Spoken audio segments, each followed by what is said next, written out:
Hello dears, welcome to course Asha. हम कर रहे हैं इलेक्ट्रोस्टैटिक्स क्विक रिवीजन और जेई मेंस के लिए है। हम अपनी शीट लगा रहे हैं। शीट के लगभग 40-50 क्वेश्चंस, सेलेक्टेड क्वेश्चंस के थ्रू पूरे चैप्टर को रिवाइज करने का आइडिया है और 2 दिन के अंदर हम इलेक्ट्रोस्टैटिक्स पूरे यूनिट को कवर करने की पूरी कोशिश करेंगे। ऑल्दो इम्पॉसिबल है कि इलेक्ट्रोस्टैटिक्स जैसे बड़े एक विशाल चैप्टर को 2 दिन के अंदर कुछ 40-50 क्वेश्चंस के थ्रू पढ़ लिया जाए, लेकिन हमने साल भर में एग्जॉस्टिव कवरेज की है, इस वजह से हम शायद इस चीज़ को 2 दिन के अंदर कवर कर सकते हैं। इससे ज़्यादा टाइम देना अब फिलहाल, जबकि 10 दिन 12 दिन पेपर के लिए बचे हैं, वहाँ गड़बड़ी है कि हम उसमें उससे ज़्यादा टाइम इन्वेस्ट करें। जो जितनी सेलेक्टेड प्रॉब्लम्स हैं बस उसको ही देखें और फार्मूलाज ज़रूर याद कर रखें।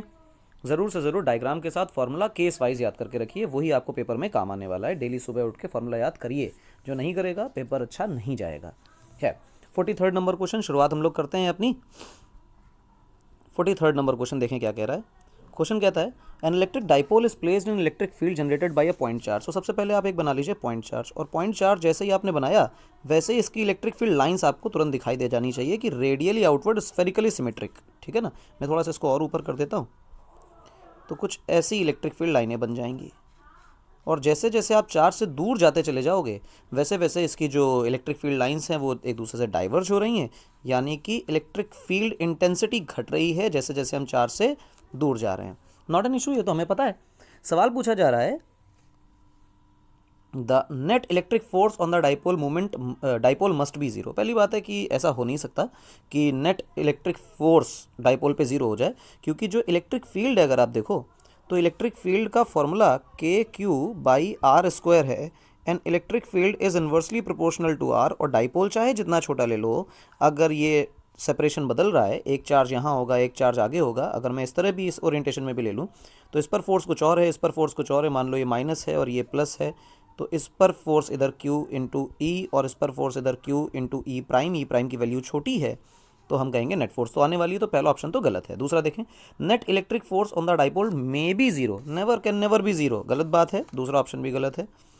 Torque on the dipole due to this field must be zero, must be zero का मतलब हमेशा जीरो होना चाहिए। लेटस से यहाँ पर मेरा डाइपोल रखा हुआ है इस प्रकार से, ठीक, ये प्लस क्यू और ये माइनस क्यू, तो इस पर कहीं ऐसे फोर्स लग रहा है और इस पर कहीं फील्ड इधर है तो इधर फोर्स लग रहा है। तो क्या टॉर्क लग रहा है कि नहीं लग रहा है? बिल्कुल लग रहा है, लग रहा है तो घूम रहा है। तो एक केस तो कम से कम मिला जहाँ पे टॉर्क आ रहा है, इसका मतलब ये भी गलत है। अच्छा, दूसरी बात क्या है कि टॉर्क में भी ज़ीरो तो हो सकता है। अच्छा, चौथा ऑप्शन यही बचा, तो यही करेक्ट होना चाहिए, तीन को हमने डिस्कार्ड कर लिया। लेकिन अगर हमें कॉइन करना हो कि नहीं, बताओ ये डी ऑप्शन करेक्ट कैसे है, कौन से केस में हो सकता है? तो चलो देखो, इलेक्ट्रिक फील्ड लाइन के अलोंग अपने डाइपोल को रख के देखो, मानो ये माइनस और ये प्लस, तो क्या इस प्लस क्यू पर along the field he force लगेगी, इस पर भी अलोंग द फील्ड अपनी अंदर तरफ फोर्स लगेगी, लेकिन कोई टॉर्क आने वाला नहीं है। ठीक है, टॉर्क आने वाला नहीं है, क्योंकि जो फोर्स की डायरेक्शन है वो डाइपोल मोमेंट की डायरेक्शन में ही हो गई है, तो थीटा जीरो हो गया, इसलिए काम होने नहीं वाला। क्लियर है, इलेक्ट्रिक फील्ड और डाइपोल मोमेंट एक ही डायरेक्शन में हो गए। तो जब भी कभी डाइपोल इलेक्ट्रिक फील्ड की डायरेक्शन में, इलेक्ट्रिक फील्ड लाइंस की डायरेक्शन में ही रखा होगा, तब जो है वो नेट टॉर्क जीरो हो जाएगा। मे be zero is the correct answer, तो डी ऑप्शन इज करेक्ट। अच्छा सवाल है, ऐसे कंसेप्चुअल क्वेश्चंस पूछे जाते हैं, इनके आने की खूब संभावनाएं होती हैं, कृपया इन सवालों को बिल्कुल इग्नोर ना करें। सवाल देखो क्या कह रहा है, 50 नंबर क्वेश्चन कह रहा है कि 3 चार्जेस हैं, माइनस क्यू और प्लस क्यू और माइनस 3 क्यू, जैसा डायग्राम में दिख रहा है आपको, ऐसे रखे हुए हैं। The system of charges will have positive configuration energy. Configuration energy का मतलब इंटरेक्शन की एनर्जी जो है वो, या सिस्टम की एनर्जी जो है वो पॉजिटिव हो जाएगी कब? 4 कंडीशंस हैं, उनकी पॉजिटिव एनर्जी बतानी है। खैर, एक ये नेगेटिव चार्ज है और ये भी नेगेटिव 3Q चार्ज है और बीच में पॉजिटिव चार्ज है। इस Q की वैल्यू हमें बतानी है कि क्या हो कि such that the total energy of the system becomes positive. ठीक है, हमें पता है कि सिस्टम की एनर्जी को लिखा कैसे जाता है। सिस्टम की एनर्जी को लिखने का बेसिक तरीका है, मान लो मैं पहला चार्ज इसको, दूसरा चार्ज इसको, तीसरा चार्ज इसको बोलता हूँ, लेट अस से ऐसा मैं कहता हूँ। तो पहले चार्ज माइनस क्यू को हम लेकर आए, इसको लाने में क्या वर्क डन करना पड़ा? W1 ये जीरो करना पड़ा, क्योंकि यहाँ पे कोई पहले से इलेक्ट्रिक फील्ड वगैरह मौजूद नहीं थी, कोई दूसरा चार्ज भी मौजूद नहीं था।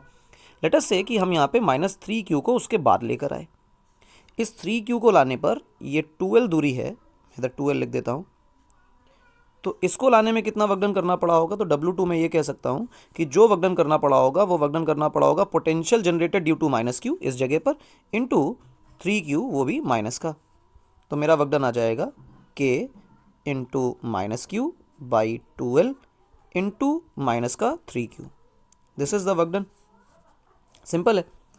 अब तीसरे चार्ज को लेके आइए, वो हमारा है प्लस क्यू बीच में, ये दूरी L है तो ये भी दूरी L ही है। अच्छा, इस Q को लाने में कितना वर्क डन करना पड़ा, तो दो तरह के पोटेंशियल्स हैं यहाँ पर। एक पोटेंशियल है K minus Q by L और दूसरा पोटेंशियल है K minus 3Q by L। इन दोनों कॉमन पोटेंशियल के अगेंस्ट अगर मैं Q का मल्टीप्लाई करूं तो ये W3 निकलेगा और जो सिस्टम की पोटेंशियल एनर्जी निकलेगी that would be 0 plus K into minus Q minus 3Q divided by 2L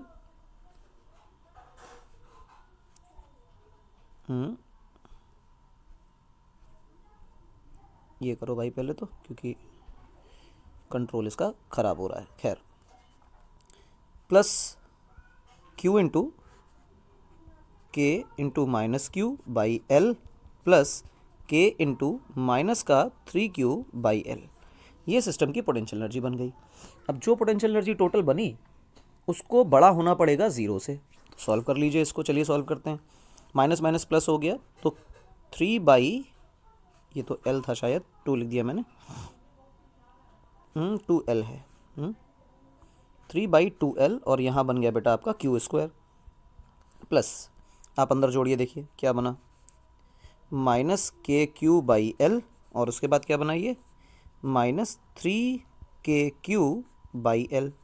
minus minus plus हो गए तो बना हमारे पास माइनस का 4Q बाई L, है ना, 3KQ square by 2L minus ये पूरा हिस्सा बन गया 4, है ना, तो 4Q into K by L ये बन गया। और फिर ये कह रहा है कि सिस्टम की पोटेंशियल एनर्जी, और सिस्टम की potential energy must be greater than zero, और अगर this must be greater than zero तो मुझे पता है कि 3KQ square by 2L must be greater than 4QQ into K by L। कोई दिक्कत तो नहीं इसमें, बिल्कुल नहीं। अब देखो क्या हुआ, K से K कैंसिल, Q से Q कैंसिल, L से L कैंसिल, तो मेरे पास जो Q की वैल्यू है वो क्या आ जाएगी, Q की वैल्यू 3/8 इंटू Q से छोटी आ गई। अगर ये वैल्यू इससे छोटी होगी तब तो सिस्टम की पोटेंशियल एनर्जी पॉजिटिव है, वरना नेगेटिव है, या ज़ीरो भी हो सकती है ना। हमें तो पॉजिटिव चाहिए थी। Q लेस देन 3/8 था, 8/3 था, 3/8 था, तो बुद्धू बनाने के कई तरीके, डी ऑप्शन करेक्ट है। ठीक है, अगले सवाल पे आ जाइए। तीसरा क्वेश्चन देखो क्या कह रहा है। तीसरा क्वेश्चन कह रहा है कि a point charge Q 50 microcoulomb is located in the XY plane at a point of position vector r naught equals to I cap plus 3 j cap. What's the electric field point position vector r is equal to 8 I cap minus 5 j cap. तो electric field पूछी जा रही है। एक बात clear है कि मेरा जो चार्ज रखा है उसका पोजीशन वेक्टर ये है, और जहाँ मुझे इलेक्ट्रिक फील्ड निकालनी है वो ये है। अगर मैं अपने कोऑर्डिनेट सिस्टम को ऐसे मानूँ, मेरा चार्ज यहाँ रखा है Q0 और मुझे यहाँ पर इलेक्ट्रिक फील्ड निकालनी है, इस पॉइंट को मैं P बोलूँ, तो जो इलेक्ट्रिक फील्ड निकालने के लिए हम लोग काम करते हैं उसमें सबको पता है कि जो वेक्टर होता है आर वेक्टर, वो पॉइंट चार्ज से उस दिशा में होता है जिस दिशा में इलेक्ट्रिक फील्ड निकालनी है, उसका हेड वहाँ पर है जहाँ पे इलेक्ट्रिक फील्ड निकालनी है। अच्छा, अब इसकी जगह पर हम क्या कर सकते हैं वो देखो।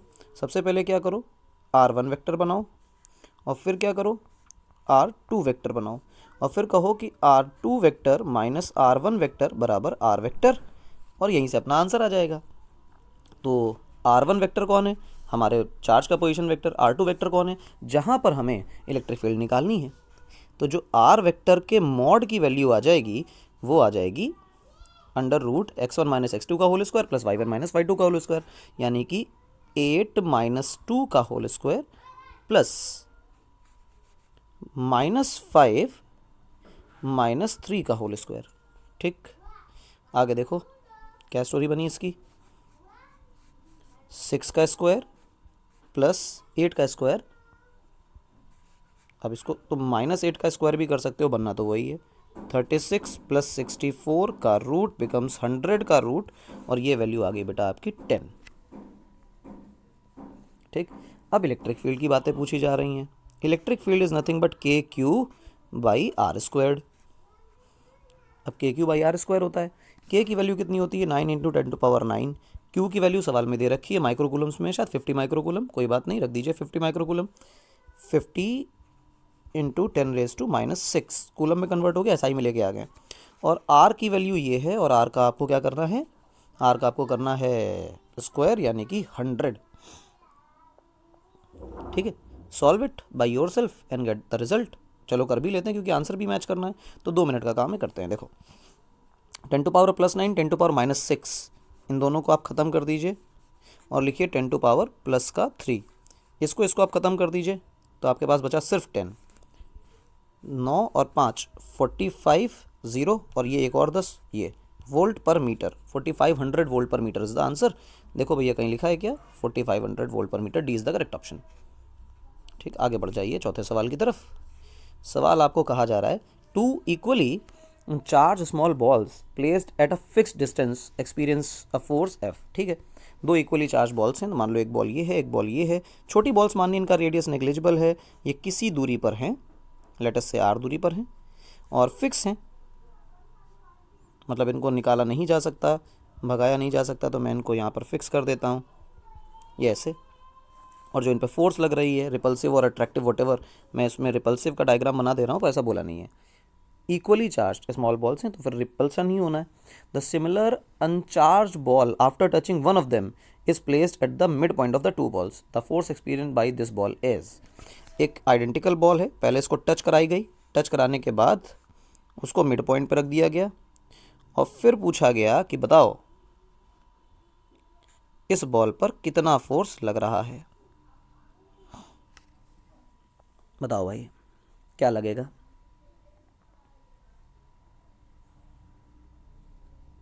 एक चीज़ देखो, हम पहली बॉल पर चार्ज मान ले क्यों, तो दूसरे पर भी चार्ज माने क्यों, क्योंकि बोला है कि आइडेंटिकल चार्ज हैं।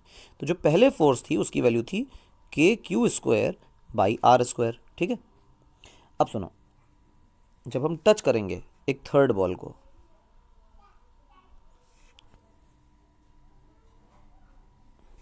इस पर नहीं पूछा गया है फोर्स, बीच वाले पर पूछा गया है, इस बीच वाले पर नेट फोर्स पूछा गया। चलो करते हैं, ठीक है, समझना। जब अब इसको टच किया गया, इस पर चार्ज कितना था, हमने बड़ा क्यों माना था, और जो बॉल टच करी गई उस पर चार्ज कितना है, 0। तो फाइनली चार्ज क्या होगा, जब भी आइडेंटिकल स्फीयर बोल दिया जाए तो ज्योमेट्री सेम होने के बाद पोटेंशियल तब बराबर होता है जब चार्ज बराबर हो जाता है, यानी कि जो फाइनल चार्ज है that is Q+0/2 and that is Q/2। तो पहली वाली बॉल पे भी Q/2 ही चार्ज बचा और दूसरी वाली बॉल पे भी Q/2 ही चार्ज बचा। तो हम क्या करें, हम 3 बॉलें बनाएं, ये और ये और ये। ठीक, अब ये R/2, ये भी R/2 दूरी है, इस पर चार्ज हो चुका है Q/2 और इस पर भी है Q/2 और भाई साहब पे है Q। अच्छा, सब पे पॉजिटिव है, बिल्कुल पॉजिटिव है। अगर सब पे पॉजिटिव है तो ये इसको रिपेल करेगा इधर, और लेफ्ट वाला बीच वाले को रिपेल करेगा इधर। इसको हम कहेंगे F1, इसको हम कहेंगे F2, और F2 - F1 is the resultant force. अच्छा, F2 - F1 ही आपको कैसे पता है, अगर गलत माननी होगी निगेटिव आ जाएगी यार, उल्टा हो जाएगा, क्या परेशानी है। खैर, फोर्स देखो कैसे लिखें, F2 की वैल्यू देखो कैसे लिखें। F2 की वैल्यू हम लिख सकते हैं K × Q/2, और ये R/2 का होल स्क्वायर माइनस F1 को कैसे लिखें, K × Q/2 का whole square into upon R/2 का होल स्क्वायर। ये F नेट होगी भाई आपकी। ठीक, सॉल्व करें इसको, सॉल्व करिए, क्या लिखेंगे, KQ²/2 into R²/4 minus KQ²/4 into R²/4। ये कैंसिल आउट हो गए और ये कैंसिल आउट हुए, 2 बचा यहाँ पे। ये 2 जो है उछल के ऊपर जाने वाला है। ठीक, समझें इस बात को, ये 2 जो है वो उछल करके ऊपर जाएगा। जाएगा तो क्या बनेगा, 2KQ²/R² माइनस KQ²/R², 2 और 1 यानी कि KQ²/R²। ओहो, ये तो उतनी फोर्स आ गई जितनी पहले हुआ करती थी। हाँ, लेकिन वो कोने वाले चार्जेस पे थे, ये फोर्स बीच वाले चार्ज पे है, लेकिन ये फोर्स है तो पहले वाले के बराबर ही, तो हम F आंसर लगा देंगे, B is the correct option. ठीक है, और इस तरह के सवाल आते हैं, डू नॉट थिंक ये सवाल नहीं आते हैं, यही सवाल हैं मेंस के। देखें, 3 point charges Q -2Q and -2Q are placed at the vertices of equilateral triangle of side A. The work done by some external force to increase their separation to 2A will be। अब कुछ भी नहीं करना है, कुछ ऐसी बात है कि पोटेंशियल देखो, एनर्जी क्या है, 3 पॉइंट चार्जेस, मान लो कि एक वर्टेक्स ये है, ऐसे इक्विलेटरल हैं, तो ये भी साइड ए, ये भी साइड ए, ये भी साइड ए, ये -2q है, ये भी -2q है। और पूछ रहा है कि इसको अगर मैं ऐसे कुछ बना देता, एक एक्सटर्नल एजेंट आया, इसने q यहाँ, 2q यहाँ और 2q यहाँ सेट कर दिया, लेकिन ये जो सेपरेशन है इसको 2a 2a कर दिया। इतना करने में उसे कितना वर्क डन करना पड़ेगा? तो एक बात क्लियर है कि वर्क डन क्या होता है। समझो, वर्क डन कुछ खास नहीं है, सिंपल सी बात ये है कि जितना पोटेंशियल एनर्जी में चेंज आ जाएगा उतना ही वर्क डन करना पड़ा होगा। तो क्यों ना हम इस कन्फिग्रेशन की पोटेंशियल एनर्जी निकालें और इस कन्फिग्रेशन की पोटेंशियल एनर्जी निकालें, और दोनों कन्फिग्रेशन की पोटेंशियल एनर्जी का जो डिफरेंस है वही हमारे वर्क डन के बराबर होगा। तो कम से कम इनिशियल कंडीशन की तो पोटेंशियल एनर्जी निकाल लें। आओ भाई निकालते हैं। देखो, सबसे पहले तो क्यू चार्ज को लेके मान लो हम लोग आए, और क्यू चार्ज को लाने में कोई वर्क डन नहीं करना पड़ा। क्यों नहीं करना पड़ा? क्योंकि कोई पहले से चार्ज था ही नहीं। फिर हम इस चार्ज को लेके आए, इस चार्ज को लाने में कितना वर्क डन करना पड़ा? इसके पोटेंशियल के अगेंस्ट वर्क डन करना पड़ा, यानी कि के Q by A into -2q। ठीक, प्लस अब इस चार्ज को लेके आए -2q को, इसके अगेंस्ट भी वर्क डन करना पड़ा और इसके अगेंस्ट भी वर्क डन करना पड़ा। इसके लिए देखो क्या लिखेंगे, के क्यू बाई ए, इसका पोटेंशियल इस जगह पर, और लिखा था के क्यू बाई ए, एरेस कैसे हो गया वो, इंटू -2q। ठीक, फिर लिखो प्लस इसका पोटेंशियल यहाँ पर के -2q by A into -2q। इसको बेटा आप सॉल्व करिए। जब आप इसको सॉल्व करेंगे तो देखो क्या पाएंगे, आप पाएंगे के Q by A into 2q minus का, प्लस माइनस का ही लगा दें यार, क्योंकि माइनस तो होने ही वाला है, माइनस के क्यू इंटू 2q बाई ए। ठीक, और फिर plus K into 4q into Q by ए।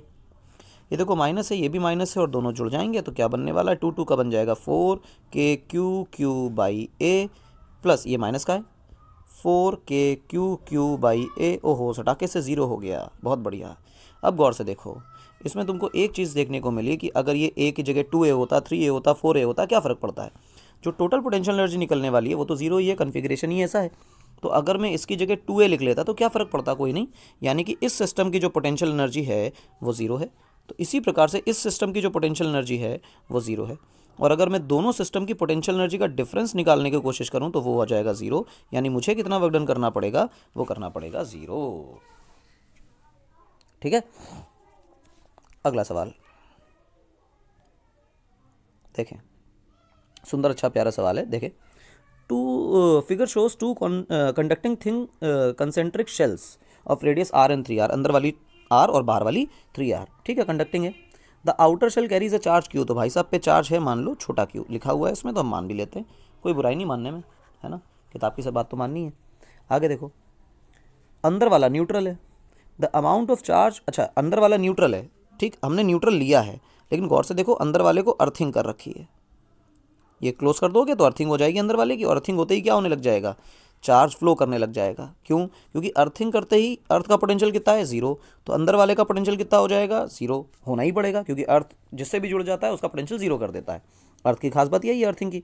अच्छा, तो बाहर वाले पे चार्ज है, हाँ, तो बाहर वाले का पोटेंशियल है, बिल्कुल है। अगर बाहर वाले का पोटेंशियल, तो बाहर वाले चार्ज की वजह से क्या अंदर वाले का भी कोई पोटेंशियल होगा? बिल्कुल, लेकिन अर्थिंग करने के बाद उसका पोटेंशियल 0 हो जाएगा। हाँ, यही वो केस है जब हम ये समझते थे कि पोटेंशियल 0 करने के लिए अर्थ को चार्ज दिया या लिया जा सकता है। ठीक है ना, तो मान लेते हैं कि एक बात क्लियर है कि जो पोटेंशियल है ऑफ इनर स्फीयर, ऐसा लिख लो या सरफेस लिख लो, इज 0, वो तो 0 ही रहने वाला है क्योंकि उसको अर्थ कर दिया गया है। अगर ऐसा है तो लेट्स अज्यूम कि Q prime charge has phloem ना लिख के ये कह लें कि Q prime charge appears on inner surface, ऐसा कह दूं अगर, तो कोई बुराई नहीं है ऐसा कहने में। अगर ऐसा है तो अंदर वाली सरफेस पे 2 कारणों से पोटेंशियल है, अंदर वाली सरफेस पे 2 कारणों से पोटेंशियल है। पहला, के क्यू बाई 3r, ये क्या है?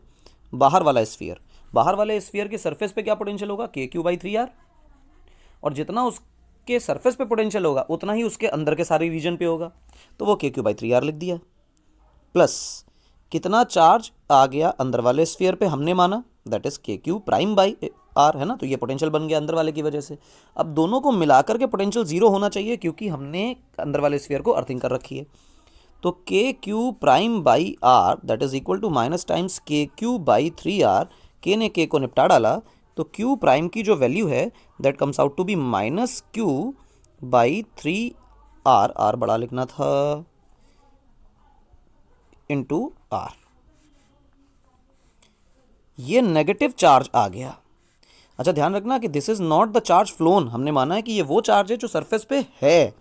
If negative charge is on the surface, और शुरुआत में सरफेस न्यूट्रल थी, तो plus Q by 3 capital R small R has flown to earth. Surface से अर्थ में इतना चार्ज चला गया, निगेटिव आया तो पॉजिटिव गया।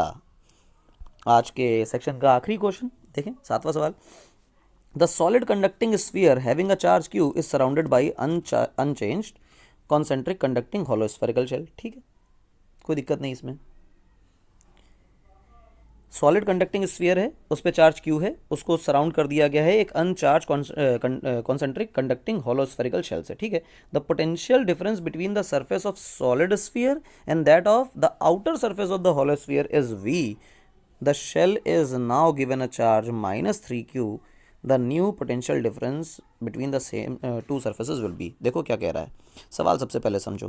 कह रहा है कि एक तो हमारे पास सॉलिड स्फीयर है, तो हमने कहा ठीक है सॉलिड स्फीयर है, भर लो उसमें, और उसमें कुछ चार्ज है। ठीक, इस पे जो चार्ज है वो है प्लस का क्यू, और इसको एक शेल से हमने ढक रखा है। शेल की दो सरफेसेस हैं, अंदर वाली और बाहर वाली। तो कह रहा है कि बाहर वाली और इसके पोटेंशियल के बीच में जो पोटेंशियल का डिफरेंस है दैट इज वी। फिर कह रहा है कि बाहर वाली सरफेस को -3q चार्ज दिया गया। पहले इस स्फीयर और बाहर वाली सरफेस के बीच में पोटेंशियल डिफरेंस v था, अब बाहर वाली सरफेस पर -3q चार्ज दिया गया। तो अब सेकंड केस में बाहर वाली सरफेस और अंदर इस स्फीयर के बीच का पोटेंशियल डिफरेंस बताइए। गौर से सुनना, अंदर कुछ चार्ज है, भरा पड़ा है, ठीक है, भरा पड़ा, उसमें कोई तकलीफ नहीं है, जो चार्ज है होने दो। और बाहर कितना चार्ज था, जीरो था, तो पोटेंशियल डिफरेंस कितना था, v, होने दो। हमने कितना चार्ज दिया बाहर वाली सरफेस पे, वो दिया -3q। अब गौर से सोचो, -3q देने से क्या सरफेस का पोटेंशियल बढ़ा, हाँ बिल्कुल बढ़ा। बड़ा घटा वो नेगेटिव पॉजिटिव चार्ज पे डिपेंड करता है, पर मतलब ये कि चेंज हुआ। बाय व्हाट अमाउंट, के -3q बाई आर। ठीक है, बढ़ गया, कोई दिक्कत नहीं। क्या इसके अंदर के रीजन का भी पोटेंशियल बढ़ा या घटा, चेंज हुआ, बिल्कुल। समझें, एक मेरे पास स्फीयर है जिस पे कोई चार्ज नहीं है, उसके अंदर कितना पोटेंशियल है, जीरो, उसके सरफेस पे कितना पोटेंशियल है, जीरो।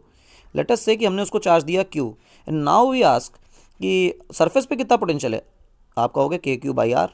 अंदर कितना पोटेंशियल है, के क्यू बाई आर। ओहो, इसका मतलब अगर स्फेरिकल कंडक्टिंग शेल है तो शेल की आउटर सरफेस पे अगर हम कुछ भी चार्ज देते हैं तो जो उसकी सरफेस का पोटेंशियल में पोटेंशियल डिफरेंस आता है वही उसके पूरे एंटायर रीजन में आता है। मतलब जितना अमाउंट पोटेंशियल का सरफेस पर इस 3q चार्ज से बढ़ेगा उतना ही अमाउंट पोटेंशियल का इस पूरे अंदर के रीजन में भी बढ़ेगा। तो यानी कि if the potential v prime has increased, the potential of the outer surface has increased by amount v prime, तो अंदर वाले कंडक्टिंग जो हमारे पास स्फीयर है, अंदर वाला कंडक्टिंग तो नहीं है, सॉलिड है वो, तो उसका भी पोटेंशियल जो है वो v प्राइम से ही बड़ा होगा। तो इन दोनों का डिफरेंस कितना हुआ, जीरो। यानी जितना पहले पोटेंशियल डिफरेंस था उतना ही अभी भी पोटेंशियल डिफरेंस है, and A is the correct option, that is v volts. जो पुराना था वही अब भी है। It is a very good question जिसमें बच्चे हमेशा कंफ्यूज होते हैं, और इसमें कुछ सॉल्व करने की ज़रूरत नहीं थी। कंसेप्ट अगर क्लियर है तो 2 मिनट में आंसर आएगा। तो ये आधे घंटे के आसपास में हम लोगों ने कुछ क्वेश्चंस किए हैं और समझा के किए हैं। मेरी उम्मीद ये है कि इसी तरह के सवालों को आप शीट में देखेंगे और एक क्वेश्चन के सिमिलर अगर आप 5-5 7-7 क्वेश्चन लगा लेते हैं तो पूरी इलेक्ट्रोस्टैटिक्स आसानी से हो जाएगी। तो मिलेंगे हम लोग लगभग शाम को एक और वीडियो के साथ जिसमें हम लगभग 10-12 क्वेश्चंस और कर रहे होंगे इलेक्ट्रोस्टैटिक्स के अच्छे। तब तक के लिए धन्यवाद।